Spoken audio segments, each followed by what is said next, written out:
Good morning po and welcome po sa 5th generation hobby shop. Another day, another vlog. Welcome po sa ating bagong unboxing. Ngayon po, isa-shoutout po pala natin muna si Sir Alan. Shoutout po kay Sir Alan. Sir, welcome to 5th generation hobby shop. Ngayon po ang ating pong i-review at i-unbox po is itong Colt 1911 Classic po. Airgun pistol by Umarex. Ito po ay full metal. Bali, ito po yung kanyang specs. Ayan po. Bali, CO2 powered po siya. 3 joules energy. Ito po ay blowback po, no? CO2 blowback. Ayan po. Tapos, single action po siya. Naka-smooth bore barrel na po. Yung magazine po niya ay meron pong 17 rounds capacity po. Tapos, ang bala niya po ay, ito po ay steel ball. Ayan po. Nakikita niyo po dyan sa specs niya po ay steel BB. Or 4.5 mm or 177 steel ball. Ito po yung steel ball. Ayan. Ito po yung 4.5 mm na steel ball po. Bulitas po, no? Meron po tayo ditong magnet po. Ipapakita ko lang po sa inyo na talagang bulitas po yan. Ayan. Dumidikit po sa magnet ang bakal po. Ayan. So, steel ball po ang bala niya. Tapos, yung kanyang CO2 naman po ay 12G CO2. Papakita ko po sa inyo yung CO2 cartridge. Ayan po. So, ito po yung CO2 po. Ito po ay 12G po. Ayan po. Nakikita nyo po, 12G CO2 cartridge made in Taiwan. Ang gamit ko po ay Pop Dyno. So, itong CO2 cartridge po, kung gusto nyo pong mag-order online sa Shopee or Lazada po, i-search nyo lang po ito, 12G CO2 cartridge. At dapat po yung walang thread. Yung walang thread po ang bilhin nyo. Pero kung gusto nyo naman pong umorder sa amin po, meron po tayong available na mga CO2 na Pop Dyno made in Taiwan po. Pwede po kayong bumili ng per piece or per box. So, balik po tayo sa unit. Ito po ay yan po ay licensed trademarks po ito ng Colt. Yan, 1911 Classic, kaya meron po itong markings. Yan, kagaya po yan ng nakikita nyo po. Meron po siyang specs dito sa likod po. Ayan, may specs din po siya dito. Ayan. Katulad lang po doon sa unahan po. Ayan, power source, 17 rounder. Yung sight po pala nito ay naka-fix po. Yung front at saka yung rear. Ayan, single action, manual safety, smooth bore barrel. So, ito na po. Bubuksan na po natin yung actual unit po na 1911 Classic. Bali po ay may kasama siyang owner's manual po. Ayan. Airgun. So, hindi po ito airsoft. Ito po ay categorized na po sa airgun po, no? And then, ito naman po ay maintenance manual. Sa airgun po, kung gusto nyo pong magpa-assist sa amin sa certificate, so pwede po nating iparehistro ang airgun po natin. Meron po itong serial number na makikita po, especially dito po sa Umarex. May makikita po kayong serial number, kagaya po niyan. Yan po ang serial number. So, ito po ay licensed trademarks po ng Colt, kaya meron po siya talagang markings ng Colt. Laser engraved po yan, talagang pulido po yung pagkagawa po niyan. Ayan po. Wood finish na rin po yung kanyang grip. Tapos ito po ay may markings din po dito. Oh. Ito po yung nakalagay po. Ayan, Colt 1911, 4.5 mm, 177. So ito po, hindi po ito yung kanyang serial number. Hindi po iyan. Ito po ang kanyang serial number. Ayan, ayan po ang kanyang serial number. Hindi po ito. Ayan, yan po yung model number. Okay, so ayan po, meron din po siyang markings po dito sa kabilang side ng slide. Ayan. Tapos hindi pa siya naka-ambidextrous safety. Ito po manual safety niya po. Ito naman po yung beaver tail safety. So check po natin yung safety. Ayan po yung safety, safe mode po yan, no? Safe mode. Then ayan naman po yung fire mode. Ayan. Okay, so gumagana rin po ang beaver tail niyan.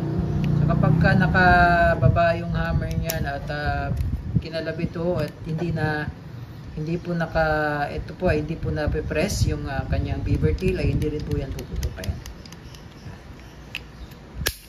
So ito po ay kagaya po ng sabi ko po kanina, ito po ay blowback. So ito po ay yung slide po nito ay naglalaro at ito po ay nababaklas po, no? Mamaya po babaklasin po natin para makita nyo po yung loob po nito o yung internal parts po. Ayan. So ito po yung sight niya, ganyan po yung sight niya, naka-fix po yung sight niya. Pareho pong rear tsaka yung sa front po naka-fix. Ayan. Okay, so makikita nyo po, ito po ay full metal po talaga. Pati yung sa slide niya po, metal, pati frame, metal po yan. Kagandahan lang nito, napaka-classic niya. Yung kanyang grip ay wood finish na po. Pero napapalitan din naman po, depende po sa inyong gusto na style. Ayan. So, iaayos ko lang po yung ating camera po para po maayos po yung ating pag-review. Ayan po. So, ito po yung kanyang magazine po na 17 rounder po. Ito po ay gawa po sa metal din po, ano? Ito po yung kanyang bulb. Meron din po siyang bulb dito sa ilalim po, ano? Tapos ito 17 rounder. Tapos may kasama po siyang Allen wrench para po pamihit po dito pagkahihipitan na po natin. Ayan. So, ngayon po babaklasin natin. Papakita ko lang po sa inyo. Take note po, pagka nagbabaklas po kayo ng slide, kung babaklasin nyo, kailangan remove nyo po yung magazine. Kailangan po walang magazine po, ano? Tapos may makikita po kayo ditong dalawang notch. Isa dito po at yung isang maliit na po na yan. So ito lang po yung notch na to. Ito po kasi, ito po yung sinasampahan ng slide stop, slide release kapag po ay wala ng bala. Pagka wala na siyang bala ay dyan po sumasampa yung slide stop, slide release. Ngayon pagka babaklasin nyo po, ito pong notch na yan, yung maliit po, isisentro nyo po dito sa may part na yan. Isisentro nyo lang po. Ayan. Ayan. Diba po, nakasentro po sa may butas na maliit na yan, yung notch na yan. Ngayon po, dito sa may kabila, ito pong pin, ito po ay susundutin nyo po para po umangat. Ayun. Umangat po, ano? Ayan. Pagkaangat po nyan, pwede nyo na po yung slide. Ayan. Ayan po yung internals po. Ayan po. Ayan. Ayan. Ayan. Okay, dahil po ay binaklas po natin, ay lalagyan na po natin ito ng oil. Meron po siyang free na silicone oil po para po dito sa slide. So, ito po yung nilalagyan ko po ng silicone oil. Para po maging smooth lang yun kasi blowback po ito eh. So, ibig sabihin may reciprocation po sila. Ibig sabihin po nun eh, may galaw po o laro po nung slide. So, kailangan po dito smooth. Parang sa makina lang po yan. So, kapag mga metal parts ay walang langis, so nagkikiskisan po yan. So, nagkakaroon ng wear and tear. So, ito po, kailangan din po natin lagyan ng oil. Okay, para po hindi mapupudpud yung mga metal parts natin. Okay? So, ayan po, pagka ibabalik naman po yan, ito naman po, yung dalawang butas na yan, dito nyo po ipapasok sa may frame. Ayan po. Pasok na lang siya. Ayan. Ayan. So, take note lang po, minsan ito kumakalang po. Ito, no, ibababa nyo lang po itong kulay puti na yan. Ibababa nyo lang po. Tapos, ibabalik nyo lang po sa dating position po, no, kung saan po natin tinanggal yung slide stop, slide release. Ayan po. Tapos, ibabalik lang po natin yan. Kailangan nakasentro po. Then, yan, didiinan nyo lang po hanggang sa mag-lock po. Ayan. Bakal na bakal po, ano. So, ginaganon ko lang po para yung oil po ay kumalat po, no. Konting punas lang po tayo dito sa mga excess po na oil. Ayan. Ganda po, ano. Yun. So, ngayon po, ano pa po yung mga kasama nito? May kasama po itong ito po, Allen wrench po, ano? Ito pong pamihit po natin dito sa magazine. Okay? So, ito pong bulb po, pa-bonus ko po ay hihigpitan ko na po yung pinaka-bulb nyo po para po intact na po yung unit.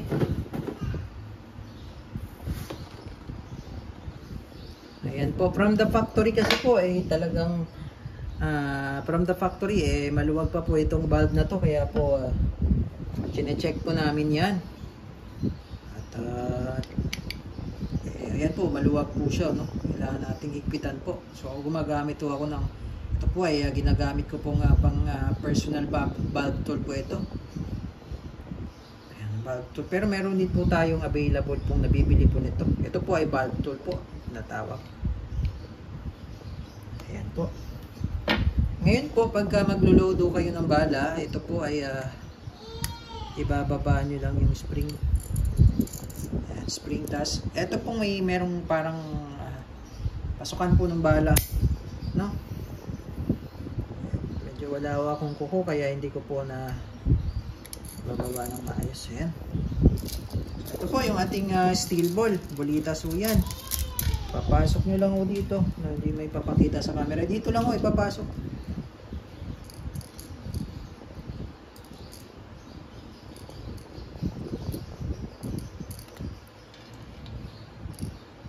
Ayan o, ano. Ayan. Eh, wala ko akong kuko kasi kaya po hindi ko, medyo matigas po yung spring. Ayan po, dyan po. Ayan, dyan sa may, ipapasok nyo lang o dyan. Dito po. Ayan, dyan po. Dyan lang po ipapasok yung bala. Pinakapasukan po. Ayan. Ayan o. Okay, so ito po ay testingin na po natin. Sorry, wala pa po palang CO2. Ito po, paglalagay po pala ng CO2, every time po maglo-load kayo ng CO2, tatakan nyo lang po itong valve na to, itong kulay green na yan. Tatakan nyo lang po yan. Kasi ito po yung ating CO2.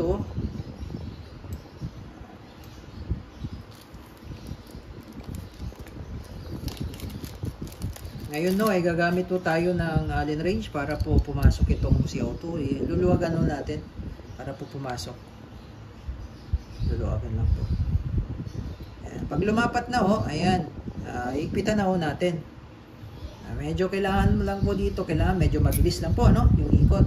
At tamang higpit lang po, tamang higpit lang. Okay, so ayan po.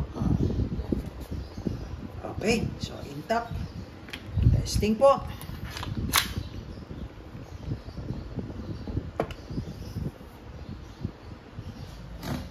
(1911) Classic po. Colt 1911 Classic gas blowback. Blowback CO2 powered air gun pistol.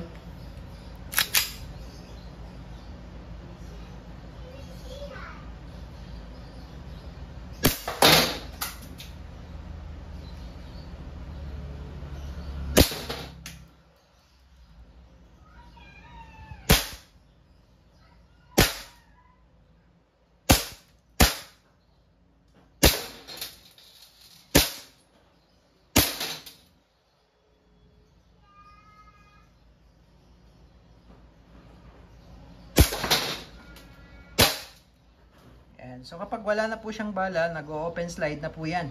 Pero paminsan po, hindi po yan mag-open slide kapag yung magazine po ay malamig po. Okay, so yan po, open slide na po. Release nyo lang po yung magazine. Release na magazine. Meron pa po itong laman. Tapos ito po, hatakin nyo lang po, then release. Ayan, hammer down. Okay, all goods na po. Colt 1911 Classic airgun po ito. Bulitas ang bala ng Umarex.